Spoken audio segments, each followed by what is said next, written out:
माझा हा व्हिडिओ मुलींसाठी.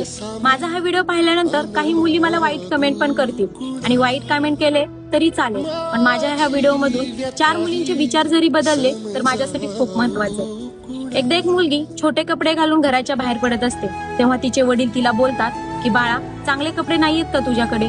तेव्हा ती मुलगी चिडते आणि चिडून आपल्या वडिलांना बोलते, बाबा तुम्ही मलाच कसं काय सारखं बोलता? तुमच्या पोरांना तुम्ही कसंच काय काहीच नाही बोलत? तुमची पोरं हाफ पॅन्टी घालून घराच्या बाहेर पडतात, तरी पण तुम्ही त्यांना काहीच नाही बोलत. आणि मी एखाद्या वेळेस मला अर्धा तास घरी यायला उशीर झाला तर तुम्ही अख्खं घर डोक्यावरती घेता. आणि तुमच्या पोरांना रात्रभर 2 वाजेपर्यंत घराच्या बाहेर असतात, तरी पण तुम्ही त्यांना काहीच बोलत नाही, काहीच ओरडत नाही. एका शब्दाने सुद्धा तुम्ही तुमच्या पोरांना काहीच बोलत नाही आणि मलाच कसं काय सारखे ओरडत असता? त्या चिडलेल्या मुलीच्या डोक्यावर हात ठेवून बाबा तिला बोलतात की बाळ, मला सांग, लोखंड आपण कुठे ठेवतो? तेव्हा ती मुलगी बोलायला लागते की बाबा, लोखंड आपण घरामध्ये कुठं पण टाकून देतो.